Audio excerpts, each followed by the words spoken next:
Hey there, and welcome back for another deep dive.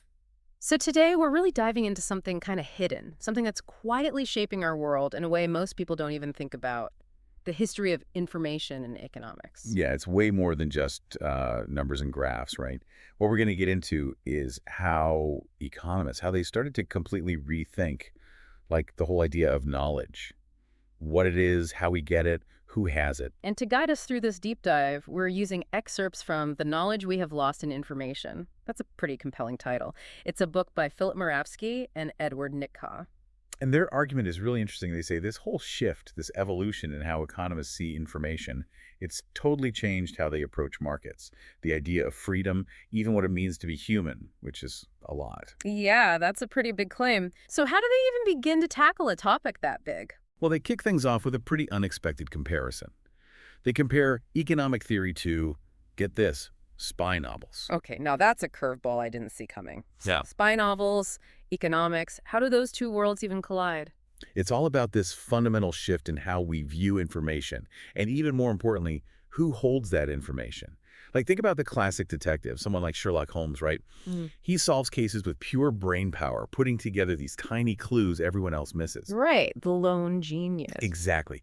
But then World War II happens, and the spy novel takes a sharp turn.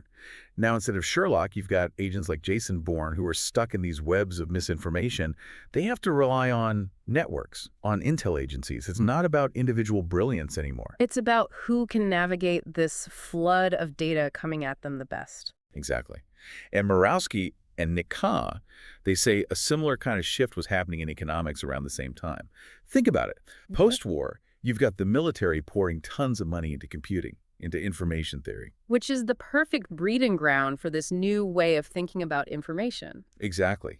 The economy, with all its moving pieces, it starts to look less like a bunch of rational people making choices and more like this giant complex system that's processing information. Okay, so instead of people driving the economy, now you're saying information is the real driving force? That's the core idea, yeah. And this is where that term, the market as information processor, comes from. Yeah. Economists, they started shifting away from individual psychology, individual motivations, and started looking at the market as this massive decentralized system, a system that's constantly gathering and processing information. And we can't really talk about this shift without mentioning neoliberalism, right? I mean, this wasn't just about the technology, it was a whole ideology. Absolutely. Neoliberalism puts the market on a pedestal, right? Thinkers like Hayek, they were arguing that the market, with all its prices, transactions, feedback loops, it could process information so much better than any government or person ever could. So Hayek believed that because we as individuals have limited knowledge, markets become essential because they take all that scattered information and they make sense of it. Yeah, precisely. He was really adamant that any attempt to interfere with the market, even with good intentions, would basically mess up this process of information discovery, and that would make everything less efficient. So it's like this invisible hand guiding everything towards efficiency. But instead of Adam Smith, it's Hayek and this idea of information as the invisible hand. Yeah, you could say that. It's a very specific idea of freedom, right? Not just about individual rights or whatever, but about letting the market run wild, because that's how information flows best. That's what makes society better. At least that's what they believed. Wild stuff really makes you think about how differently these thinkers saw the world. But Hayek wasn't the only one thinking about information and economics, was he? The book also delves into the Cowles Commission, right? Oh yeah, the Cowles Commission, they were a big deal. Yeah, they sound like they were right in the thick of it with this whole information and economics thing. Absolutely. They were based at the University of Chicago, this group of economists who were all about bringing hardcore math into the field. Serious math, huh? Like equations and models and all that. Oh yeah, they were all about it. Hmm. And, they weren't exactly Hayek's biggest fans. Really? So they were trying to prove him wrong about this whole market as information processor thing. That's exactly what they were doing. Their mission was to show, using all their fancy math, that markets weren't the only way to process information well and have a good economy. So they believed there were other ways to skin the cat, economically speaking. Yeah, exactly. They thought you could, design systems that might even be better than the market in some ways. Bold move, taking on Hayek like that. So did they succeed? Did they manage to totally dismantle his theories? Well, that's where things get really interesting.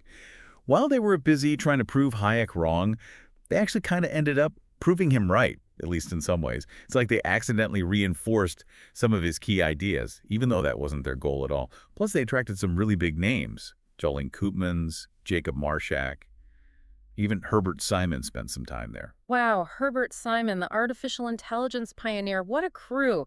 They each had their own take on this whole information and economics thing, I'm guessing. Oh, absolutely. Each one brought something different to the table. Okay, well, let's break it down then. Give me the rundown. Who believed what? All right, let's start with Koopmans. He was a big believer in the efficiency of markets, maybe even more so than some of the other guys at Cowell's. He saw the price system as this amazing way of conveying information. Like if the price is right, everyone knows what to do, everything runs smoothly. So even though the Cows Commission was trying to challenge Hayek, Koopmans was kind of on board with his ideas. In a way, yeah. But then you've got Marshak, who brought this whole other perspective. He was really into decision theory, and he started asking, how rational are people, really? Especially when they don't have all the information. Now, that's a question I think we can all relate to. We make decisions with limited information all the time. Exactly. And Marshak was fascinated by that, by the limits of human rationality. He even started experimenting with behavioral economics way before it was a big thing to see how people actually made choices under uncertainty. Okay, so Marshak is throwing some behavioral economics into the mix, which makes things even more interesting. But what about Simon? I mean, he became famous for artificial intelligence, right? How does that fit in with all of this? He did. But his time at Kells, and later at this place called Rand Corporation, it was super important for him. He realized that if you want to model how humans behave, you can't just assume they're perfectly rational, like a computer program. Because we're not. We've got emotions, biases, all sorts of things clouding our judgment. Exactly. And Simon, he got that. He is interested in how we actually process information, our limitations, our shortcuts, our biases, all that messy stuff. And that's what led him to AI, this idea of trying to recreate those very human thought processes in machines. So we've got this idea of information processing. That's not just some abstract idea. It actually helped create AI. But we left off talking about how economists were trying to build perfect markets using three different schools of thought. Yeah, that's right. The Walrasian, the Bayes-Nash, and the experimentalist. And one of the biggest real-world examples of this market design thing was the FCC spectrum auctions back in the 90s. Oh, yeah, those were a huge deal. Weren't those the auctions where they were selling off parts of the electromagnetic spectrum to telecom companies? Exactly. They had to figure out how to allocate this finite resource, Yeah. the electromagnetic spectrum. And they wanted to do it in a way that was fair, efficient, and of course that would make them some money. Right, because this was prime real estate, essentially, for things like cell phone coverage, right? Absolutely. So they brought in these economists, especially those who were into that Bayes-Nash approach we were talking about, the ones who used game theory to try and design the perfect auction. Because you wouldn't want people colluding or anything like that. Exactly. They needed a system that would prevent shady stuff like that Yeah. and make sure that the companies who valued the spectrum the most would be the ones who ended up with it. At least that was the idea. So did it work? Were those FCC auctions a smashing success? Well, they definitely brought in a ton of cash, like billions of dollars for the government. And they were pretty groundbreaking in terms of using these fancy economic theories to prevent some of the worst kinds of manipulation. So a win for market design then, right? Sounds like they achieved what they set out to do. It's not that simple. They did some things right, but it also showed just how hard it is to engineer a perfect system. Like even with all their math and models, there were still arguments about whether the auctions were actually fair. Some people thought the design gave an advantage to bigger companies, that it actually hurt competition in some areas. So even with all that effort to create a level playing field, the real world with its power imbalances and all that still found a way to creep in. Pretty much. And it gets to the heart of this dilemma with market design. Can you really have a system that's both efficient and totally fair?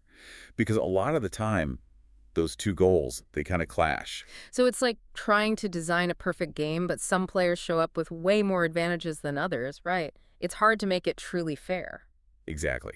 And it shows that market design, it never happens in a vacuum. You've always got these power dynamics, political pressures, and just the unpredictable nature of human behavior. It all gets tangled up in the mix. That's a lot to wrap your head around, but I guess that's why we do these deep dives, right? To really unpack these complex issues. Exactly. And it makes you think, if we're talking about markets that are being designed, not just evolving naturally, then understanding who's doing the designing, what their goals are, that becomes super important. Because if information is power and we can design markets to influence how that information flows, then yeah, we've got a responsibility to think about the kind of world we're creating with those choices.